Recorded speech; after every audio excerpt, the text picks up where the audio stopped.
2020 के बाद अब लॉकडाउन 2021। जी हाँ, लॉकडाउन जब 2020 में लगा था कोरोना की वजह से, तब ये कयास लगाए जा रहे थे कि 2021 में कहीं ना कहीं कोई उम्मीद की किरण ज़रूर नजर आएगी, और ऐसा हुआ भी। वैक्सीनेशन के रूप में हमें उम्मीद की किरण भी मिली और ये माना गया कि शायद इस बार हम लोगों को कोरोना से जल्द ही मुक्ति मिल जाएगी। लेकिन इसके उलट जो चीज़ें दिख रही है वो ये दिख रही है कि अगर आज ही की मैं बात करूँ तो इंदौर में 919 नए कोरोना के मरीज निकले हैं, साथ ही 5 लोगों की मौत हो चुकी है। तो ऐसे में प्रशासन के लिए ज़रूरी है कि सख्त कदम उठाना, और प्रशासन ने उठाया भी। 60 घंटे के लॉकडाउन के बाद उस लॉकडाउन की अवधि को बढ़ा दिया गया और इस लॉकडाउन की अवधि को कर दिया गया 19 अप्रैल तक। तो 19 अप्रैल तक शहर में अब लॉकडाउन रहने वाला है। आज संडे है, संडे के दिन लॉकडाउन रहता है।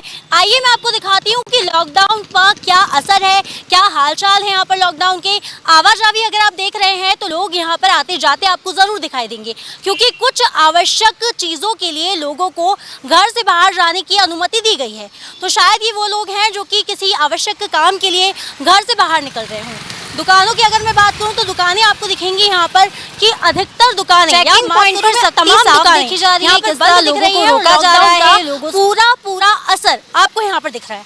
मैं हमारे सहयोगी गौरव से निवेदन करती हूँ कि गौरव, एक बार इधर आप आइए और दिखाइए कि मेडिकल स्टोर यहाँ पर खुला हुआ है। मेडिकल स्टोर ज़रूरी सामानों के लिए, हमारी मेडिकल्स के लिए, मेडिसिन के लिए बहुत ज़्यादा इंपॉर्टेंट है। तो ऐसे में मेडिकल स्टोर यहाँ पर खुला है, लेकिन उसके साथ ही बाकी सारी जो दुकानें हैं वो बंद करवा दी गई है। हालांकि प्रशासन ने अनुमति दी है कि सुबह 6 से लगा करके 9 बजे तक किराना दुकान है, जो हमारे दूध डेयरी है वो चालू रहेंगे, लेकिन बाकी तमाम दुकानें बंद रहेंगी। इसके बाद 9 बजे के बाद की अगर मैं बात करूं तो यहाँ पर तमाम दुकानें अब बंद हो चुकी है, सिर्फ मेडिकल स्टोर यहाँ पर चालू है। ये चौराहा है और यहाँ पर पुलिस अधिकारी भी मौजूद हैं जो कि यहाँ पर चेकिंग कर रहे हैं। तो आप देख सकते हैं कि यहाँ पर सड़कों पर सन्नाटा पसरा नजर आ रहा है और लॉकडाउन का पूरा असर देखने को मिल रहा है। कोरोना के जिस तरह से केस बढ़ते जा रहे हैं, चेकिंग की अगर बात की जाए तो चेकिंग के लिए किन्हीं को रोका गया है और उनसे जानकारी ली जा रही है कि क्या वे किसी आवश्यक काम के लिए बाहर निकले हैं या फिर वो ऐसी सड़कों पर घूम रहे हैं। अगर किसी आवश्यक काम के लिए निकले हैं तो उन्हें हिदायत देके जाने दिया जा रहा है, लेकिन अगर कोई बिना वजह सड़कों पर निकलता है तो उसके साथ कानून को भी अब सख्त होना पड़ेगा, क्योंकि प्रशासन के लिए ये आदेश जारी कर दिए हैं कि अब बिना वजह सड़कों पर निकलने वालों पर सख्त कार्रवाई की जाएगी। अगर बिना वजह कोई सड़कों पर निकलता दिखाई दिया तो उस पर सख्त कार्रवाई करने के निर्देश पुलिस को दिए जा चुके हैं। मैं आपको दिखा देती हूँ, दुकानें मैं आपको दिखाना चाहती हूँ, लोगों की आवाजाही मैं आपको दिखाना चाहती हूँ, पुलिस किस प्रकार से सख्ती से अपना काम कर रही है, ट्रैकिंग यहाँ पर कर रही है, वो मैं आपको दिखाना चाहती हूँ कि गाड़ियों को रोका जा रहा है। मास्क वियर नहीं करने वालों पर भी पुलिस सख्त नज़र आ रही है। इसके साथ ही किस काम के लिए लोग बाहर जा रहे हैं उनसे पूछा जा रहा है कि वे किस काम के लिए बाहर निकले हैं, किस काम के लिए वो सड़कों पर निकले हैं और आखिर कौन सी ऐसी आवश्यक चीज़ें हैं जिनके लिए वो सड़कों पर निकले हैं। तो ये सारी चीज़ें आप तमाम चीज़ें तस्वीरों में देख सकते हैं कि लोगों को रोका जा रहा है, उनसे पूछा जा रहा है, उनके काम के बारे में उनसे पूछा जा रहा है कि वो किस काम के लिए आखिर रोड पर निकले हैं, क्योंकि कुछ आवश्यक सेवाओं को चालू रखने की ज़रूरत है और कुछ आवश्यक सेवाओं को छूट भी दी गई है इस लॉकडाउन में। तो यहाँ पर ये आप तस्वीरें साफ तौर पे देख सकते हैं कि किस तरह से चेकिंग चल रही है, लॉकडाउन चल रहा है, साथ ही दुकानें बंद दिख रही हैं। मोस्ट ऑफ दुकानें जितनी भी है मैं बात करूँ वो बंद हैं। यहाँ पर सिर्फ मेडिकल इमरजेंसी को छोड़कर बाकी सारी दुकानें आप देख सकते हैं यहाँ पर बंद हैं। तो मास्क को लेकर भी यहाँ पर बड़ी सख्ती दिखाई जा रही है कि लोग अपने मास्क को वेयर करें, सोशल डिस्टेंसिंग का पालन करें। ये जो घटनाक्रम पूरा अब तक आपने देखा है, लॉकडाउन की वजह आखिर में क्या रही ये भी मैं आपको बता देना चाहती हूँ। मैं अपने सहयोगी से निवेदन करूंगी कि वे एक बार इधर कैमरा दिखाएं। लॉकडाउन की वजह क्या रही, लॉकडाउन करने की आखिर प्रशासन को ज़रूरत क्यों पड़ी। दरअसल लॉकडाउन जो है वो सिर्फ हमारी कोरोना की चेन को तोड़ने के लिए है। अगर कोरोना की चेन नहीं टूटती तो आज 919 केस आए हैं, कल को 1000 हो जाएंगे। टोटल मौतों की अगर मैं बात करूं तो कोरोना संक्रमण से अब तक 999 लोगों की मौत हो गई, यानी कि आंकड़ा 1000 तक तो पहुंच चुका है। अब ऐसे में भी अभी भी अगर हम लोग घरों में नहीं रहे या लॉकडाउन का हमने पालन नहीं किया या फिर हम लोग जागरूक नहीं हुए तो ये जो पूरा कोरोना की चेन है वो बढ़ती चली जाएगी और हालात बद से बदतर होते जाएंगे। हालांकि प्रशासन अपनी तरफ से पूरी कोशिश यह कर रहा है कि वो आम जनता को घरों में रखे, कोरोना की चेन तोड़े, स्वास्थ्य सुविधाओं को बेहतर बनाए, साथ ही साथ रेमडेसिविर जैसे इंजेक्शंस की कमी लेना, जो कमी अभी चल रही है उसको पूरी करें। जितनी भी कोशिशें हैं वो गवर्नमेंट अपने हिसाब से कर रही है, लेकिन आम जनता की अब यहाँ बहुत ज़्यादा जागरूक होने की आम जनता को बहुत ज़्यादा ज़रूरत है, क्योंकि अगर आम जनता जागरूक नहीं होगी तो प्रशासन कब तक हाथ पैर चलाएगा। लॉकडाउन की ज़रूरत इसलिए पड़ती है क्योंकि कोरोना की जो चेन है वो काफ़ी ज़्यादा लंबी होती नज़र आ रही है। दिन प्रतिदिन कोरोना के केसेस बढ़ते जा रहे हैं, तो ऐसे में प्रशासन भी अब बहुत ज़्यादा चिंता में नज़र आ रहा है। इसी वजह से उसे लॉकडाउन लगाने की ज़रूरत पड़ी है।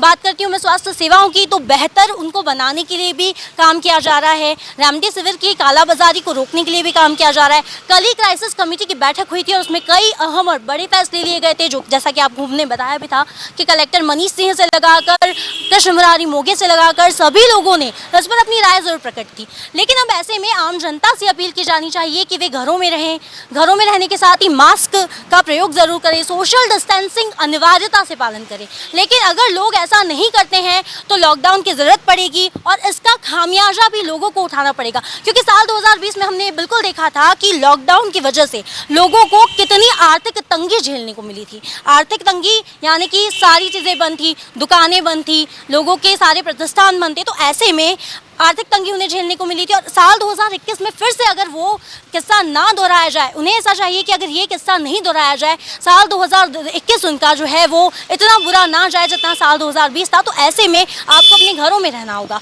फिलहाल प्रशासन की आपको प्रशासन के साथ साथ आपको कदम से कदम मिलाने की बहुत ज़्यादा ज़रूरत है। हमारे साथ यहाँ पर पुलिस अधिकारी हैं जो कि यहाँ पर चेकिंग कर रहे हैं और बिना वजह सड़कों पर निकलने वालों को हिदायत दे रहे हैं कि वे सड़कों पर ना निकले, साथ ही थोड़े सख्त भी नजर आ रहे हैं। तो ऐसे में उनसे बातचीत करते हैं और जानते हैं माहौल क्या है। तरफ जहां आम जनता से अपील की जाती है कि वे वैक्सीन लगाएं और इसके अलावा सोशल डिस्टेंसिंग का पालन करें, जहां आम जनता समझने को तैयार नहीं, तो वहीं आम जनता में से निकल के आए कुछ ऐसे लोग भी मैं आपको दिखाना चाहूँगी। आपके सामने तस्वीरों में आप देख सकते हैं राजीव सागर जी हैं। ये यहाँ पर पुलिस प्रशासन की मदद के लिए आए हैं। ये यहाँ पर दिन भर तपती धूप में जो ये कार्य करते हैं, पुलिस वाले जो कार्य करते हैं, प्रशासन के लोग जो कार्य करते हैं, उनके लिए पानी, नाश्ता जैसी तमाम सेवाएँ वो उनको प्रदान करते हैं। तो ऐसे में आम जनता जहां पर ये चीज़ समझने की बिल्कुल समझती नहीं है कि प्रशासन उनके लिए ही बना हुआ है और हमें खुद उनकी मदद करनी चाहिए। तो ऐसे में राजीव सागर जी उनके लिए बहुत बड़ा उदाहरण है। मेरे साथ मध्य प्रदेश पुलिस से हैं कल्याण सिंह कुशवाहा सर। अभी मैं इनसे जानकारी लेना चाहती हूँ कि लॉकडाउन का ये जो दौर है, ये लॉकडाउन जो चल रहा है वो कैसा क्या चल रहा है और यहाँ पर कितनी सख्ती से वे पूछताछ कर रहे हैं। सर, पहली बात तो ये तीसरा लॉकडाउन, चौथा लॉकडाउन है संडे का, और इसके अलावा कोरोना के बढ़ते केसेस को देख करके अवधि भी बढ़ा दी गई है लॉकडाउन की, तो ऐसे में लोगों का आना जाना प्रतिबंधित है। कौन सी सेवाएँ चालू है सर? मैम, बहुत सारे लोग सहयोग भी कर रहे हैं और आवश्यक सेवाओं में जैसे कि मेडिकल है, वैक्सीनेशन के सेंटर हैं, और लोग जो इंजेक्शन लगाना है किसी को, कोई बूढ़े बुजुर्ग हैं, इनके लिए थोड़ा सा अपन सहूलियत देते हैं। बाकी तो बिल्कुल माकूल लॉकडाउन का पालन हो रहा है, कोई अनावश्यक आवाजाही नहीं हो रही है। दुकानें आपकी तरफ देख ही रहे हैं आप, चारों तरफ से बिल्कुल दुकानें बिल्कुल बंद हैं और जनता भी अच्छा सहयोग कर रही है और सभी लोग अपने मूवमेंट पे हैं, सब राउंड पे गाड़ियाँ हैं, कोई ऐसा मतलब उल्लंघन नहीं हो रहा है।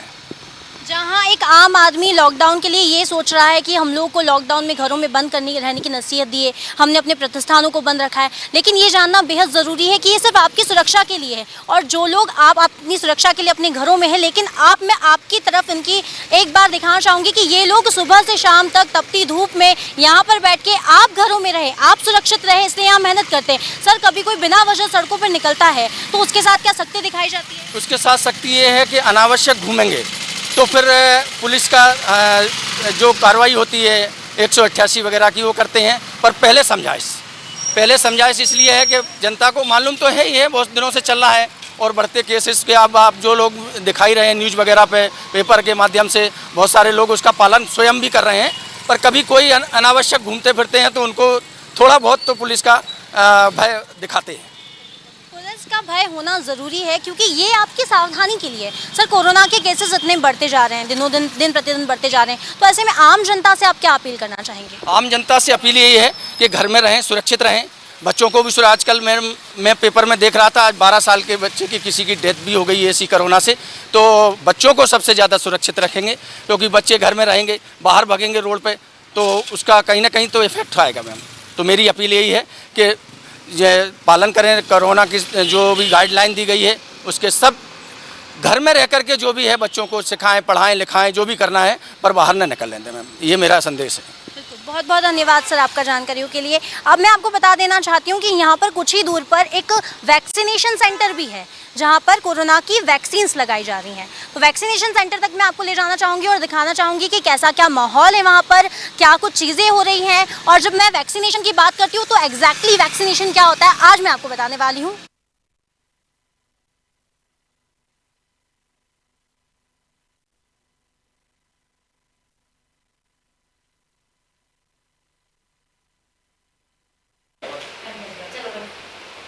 तो बाहर हमने देखा था कि आधार कार्ड से वैलिडेशन होने के बाद ये यहाँ पर वैक्सीन लगती है। लोग अपनी बारी का इंतज़ार करते हैं, बाद में जब उनका नंबर आता है तो एक के बाद एक उनको यहाँ लेकर आया जाता है और उसके बाद वैक्सीनेशन का प्रोसेस शुरू किया जाता है। अभी वैक्सीनेशन का क्या प्रोसेस है वो आप देख सकते हैं, क्या आपको तस्वीरों में दिख रही होगी कि वैक्सीनेशन के लिए क्या क्या चीज़ें हैं। यहाँ पर आपको एक वैक्सीन एक बॉक्स दिख रहा है, इसके साथ इंजेक्शन्स आपको दिख रहे हैं। मैम का कहना है कि आइस पैक्स अलग आते हैं और वैक्सीनेशन की जो डोज है वो अलग आते हैं। तो ऐसे में वो वैक्सीनेशन के लिए जो प्रोसेस है वो आपके सामने तस्वीरों में आप देख सकते हैं लाइव कि किस तरह से वैक्सीन लगाई जाती है। तो यहाँ पर वैक्सीनेशन की प्रोसेस जो है वो कंप्लीट की जा रही है। कोरोना से बचाव के लिए वैक्सीनेशन बहुत ज़रूरी है और यहाँ पर वैक्सीन जो है वो लोगों को लगाई जा रही है, लोगों की भलाई के लिए सारी चीज़ें करी जा रही है। तो ऐसे में लोगों को भी जागरूक होना होगा, लोगों को भी समझना होगा।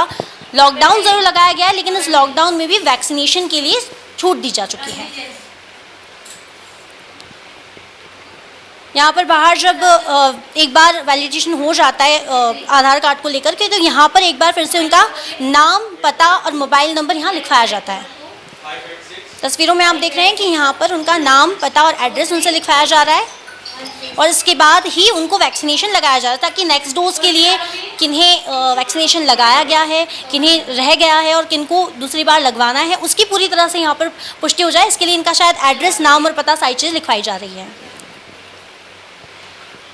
आप देख सकते हैं बाहर भी लोग खड़े हैं और अपनी बारी आने का इंतज़ार कर रहे हैं। मैं एक बार मैडम से जानकारी ले लेती हूँ कि क्या क्या चीज़ें यहाँ पर वो पूछ रहे हैं और किस किस लिए वो पूछ रहे हैं। मैम क्या क्या चीज़ें आप यहाँ पर आधार कार्ड के लिए पूछ रहे हैं और क्या क्या आवश्यक चीज़ें हैं जो यहाँ पर वैक्सीनेशन के लिए चाहिए? सबसे मेन तो उनका नाम, उम्र और मोबाइल नंबर। जिससे रजिस्ट्रेशन हो रहा है उसी के आगे एक स्लिप निकलती है, उसी के आधार पर सेकेंड डोज लगता है। तो लोग यहाँ पर सहयोग कर रहे हैं वैक्सीनेशन में, या किसी को कोई शिकायत तो नहीं आ रही है? नहीं, शिकायत तो कोई नहीं आ रही है, सभी सहयोग कर रहे हैं बढ़िया। मास्क और सोशल डिस्टेंसिंग की अगर मैं बात करूँ तो यहाँ सारी चीज़ों का पालन हो रहा है। अगर मैं बाहर से देखूँ सोशल डिस्टेंसिंग का पालन करती हूँ, मुझे लोग दिख रहे हैं, मास्क का भी दिख रहे हैं। लेकिन आपकी तरफ से आपको कभी ऐसा लगा कि किसी को अगर सिखाने की ज़रूरत है या बताने की ज़रूरत है लोगों को अभी भी? हाँ, थोड़े जो बुजुर्ग लोग होते हैं उनको समझाना पड़ता है, बताना पड़ता है, थोड़ा दूर दूर बैठिए, मास्क नाक के ऊपर तक लगाइए, ये बताना पड़ता है। बिना मास्क के नहीं आना है यहाँ के अंदर, भीड़ नहीं करना है। मैम अगर मैं बात करूं वैक्सीनेशन की तो क्या कोई सावधानी रखनी है या इसके बाद भी कोई परहेज या कुछ ऐसी चीज़ें, या खाने के बाद हम लोगों को वैक्सीनेशन क्या कुछ प्रोसेस है आप मुझे बताइए। एक मिनट मैम वैक्सीनेशन के लिए क्या कोई सावधानी बरतना है, क्या कुछ चीज़ें करना है? इसके अलावा जो वैक्सीनेशन के लिए आ रहे हैं उन लोगों को क्या क्या ज़रूरत है, आवश्यकता है चीज़ें? के बस हाथ दर्द होता है तो ठंडे पानी की पट्टी रखने को बोलते हैं और बाकी बुखार के लिए पैरासीटामोल टैबलेट, और बाकी अदरवाइज इससे और कोई दिक्कत नहीं होती है। क्या सभी को बुखार आता है ये ज़रूरी है? क्योंकि अब अधिकतर देखा गया है कि बहुत सारे लोगों को वैक्सीनेशन के सेकेंड डे थोड़ा सा बुखार, हल्का फीवर आने लग जाता है। तो ऐसे में क्या सभी को सेम लक्षण आते हैं या फिर कुछ और चीज़ें भी? नहीं, बुखार ही आता है, बाकी ऐसा कुछ नहीं होता है, अदरवाइज़ कोई प्रॉब्लम नहीं होती है। और बुखार तो नॉर्मली है, जब बच्चों को भी टीका लगता है तब भी बुखार आता है, तो बुखार तो आना चाहिए वैक्सीनेशन में। वैक्सीनेशन के लिए आने वाले लोगों को क्या चीज़ मतलब खाना खा के आना चाहिए या खाना खा के आना चाहिए उनको लोगों को? हाँ, खाना खा के आते हैं तभी हम उनको वैक्सीन लगाते हैं, क्योंकि अदरवाइज किसी को कमजोरी भी होती है और ये इम्यूनिटी पावर के ऊपर है उनके। अगर इम्यूनिटी पावर अगर अच्छी होगी तो उनको कोई दिक्कत नहीं होगी ज़्यादा। वैक्सीन का असर कब तक देखने को मिलता है, क्योंकि अगर हम देखा जाए तो किसी को वैक्सीन लगने के दूसरे दिन बाद भी कोरोना निकल रहा है, तो ऐसे में वैक्सीन का असर कब तक? ये तो इसका कुछ आइडिया नहीं है हमको, इसका कुछ। तो वैक्सीनेशन की प्रोसेस आपने देखी, वैक्सीनेशन कैसे होता है ये आपने देखा। हमने बात की कि वैक्सीनेशन के लिए क्या क्या चीज़ें ज़रूरी है, क्या क्या सावधानियां ज़रूरी है, बुखार आता है तब क्या ज़रूरी है और बुखार क्यों आता है ये भी हमने जाना। अब आप तस्वीरों में देख रहे हैं कि वैक्सीनेशन के लिए आने वाले लोग यहाँ पर आ रहे हैं, बूढ़े बुजुर्ग यहाँ आ रहे हैं, जो लेडीज़ हैं वो यहाँ पर आ रही हैं। अब 45 अराउंड के जो लोग हैं वो यहाँ पर वैक्सीनेशन के लिए आ रहे हैं। हाथ ढिला रखने की उन्हें कहा जा रहा है और अभी वैक्सीनेशन का जो प्रोसेस है वो यहाँ पर चल रहा है।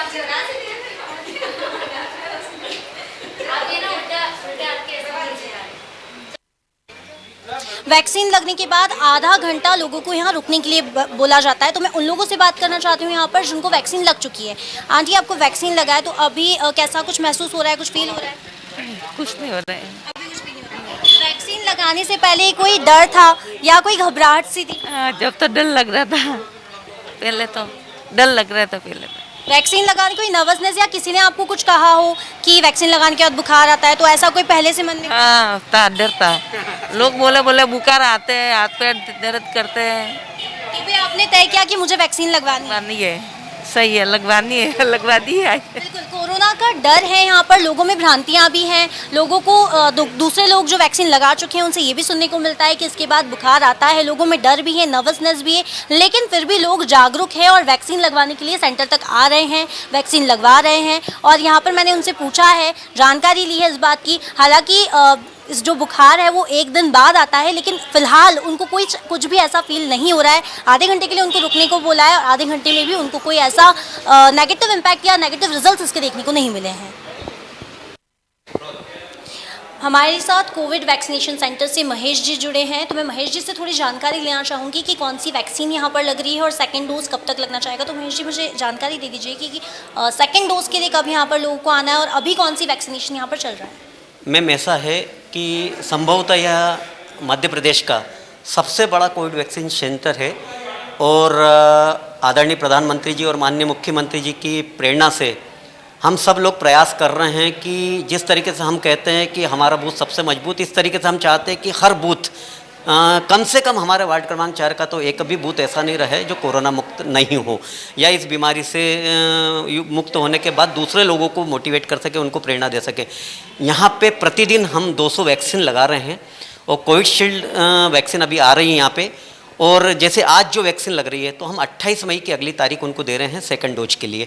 और हम प्रयास कर रहे हैं बूथ के माध्यम से, नागरिकों के माध्यम से, संगठनों के माध्यम से और आप लोगों के माध्यम से जो कि मीडिया से जुड़े हुए हैं कि अधिक से अधिक लोग आएँ और यहाँ करके टीका लगवाएं, अपना और अपने परिवार का और अपने नगर को। हम जैसे इंदौर स्वच्छता में प्रथम है पिछले 5 साल से, हम चाहते हैं स्वस्थता में भी हम सबसे ऊपर आएँ। बहुत बुरा लगता है जब हमारा नंबर आंकड़े आते हैं कि कोरोना के इतने सारे लोग हैं। तो इंदौर में सजग हुए हैं, माननीय कलेक्टर महोदय भी लगातार प्रयास कर रहे हैं, जनप्रतिनिधि भी सभी प्रयास कर रहे हैं और मीडिया भी जिस तरीके से इस चीज़ को आगे बढ़ा रहा है कि कोविड के लिए आएँ, टीका लगवाएँ और अपने आप को और अपने परिवार को स्वस्थ रखें। तो हम लोग निरंतर इस दिशा में लगे हुए हैं और निरंतरता से कोई भी चीज़ बहुत सहज और सरल हो जाती है और जब संगठन जुड़ते हैं तो चीज़ें बहुत आसान हो जाती है। तो निश्चित रूप से हम समझते हैं कि अति शीघ्र हम सब पूर्ण इंदौर को पूरा स्वस्थ बना करके रहेंगे और इस मुहिम में हम सबकी सहभागिता चाहते हैं, चाहे जनप्रतिनिधि हो, नागरिक हो, मीडिया हो या प्रशासन और सरकार हो। बहुत बहुत धन्यवाद। धन्यवाद सर। तो यहाँ पर महेश जी भी प्रार्थना कर रहे हैं, लोगों से अपील कर रहे हैं कि लोग ज़्यादा से ज़्यादा कोविड की वैक्सीन लगवाएं, अपने आप को स्वस्थ बनाएं। इंदौर के वार्ड क्रमांक 4 के पार्षद जी हमारे साथ हैं, चंकीराम जी यादव हमारे साथ हैं। मैं उनसे भी जानकारी लेना चाहती हूँ, उनसे भी जानना चाहती हूँ कि वैक्सीनेशन सेंटर जो है कितना कारागार है और कितने लोग यहाँ पर आ रहे हैं, प्रतिदिन कितनी डोज लग रहे हैं। सर, आप मुझे बताइए कि ये वैक्सीनेशन सेंटर कितना कारागार है? ये मैडम सबसे पहली चीज़ तो ये है कि हम हमारे जो विधायक हैं सुदर्शन गुप्ता जी, उन्होंने हमको ऐसे निर्देश दे रखा है कि आप अपने बूथों पे, जो हमारे बूथ होते हैं उन सब पे लोगों को हम सूचना कर रहे हैं, और यहाँ 200 वैक्सीन आ रही है और 200 वैक्सीन रोज की लगवा रहे हैं। एक चीज़ अच्छा, जो लोग वैक्सीन लगवा के जा रहे हैं बहुत अच्छा बता रहे हैं कि भैया हमको कोई बुखार भी नहीं आ रही है, कुछ नहीं हो रहा है, हल्का फुल्का आता है, बाकी किसी प्रकार की कोई तकलीफ नहीं आ रही है। सर, लोगों में भ्रांतियाँ बहुत है, अभी भी लोग वैक्सीनेशन करवाने से डर रहे हैं, तो ऐसे में उन लोगों को जागरूक करने के लिए क्या क्या चीज़ें की जाए? जागरूक करने के लिए हमारे विधायक जी ने रोज की एक योजना बना रखी, प्रत्येक वार्ड के अंदर वो जाते हैं और जाके सब लोगों को जानकारी देते हैं कि आप लोग वैक्सीन लगाएं, मास्क लगा के रखें, क्योंकि अपने को अब बचना है तो सिर्फ इसी के सहारे बचना है, इसके अलावा कोई चारा नहीं है। अभी देख रहे हैं कल ही के महाकाल मंदिर के जो पुजारी हैं वो तक मतलब कोरोना के अंदर शांत हो चुके हैं, तो अपन अब किस पे क्या करना, अब अपने को दवा के अलावा कुछ भी नहीं बचा है।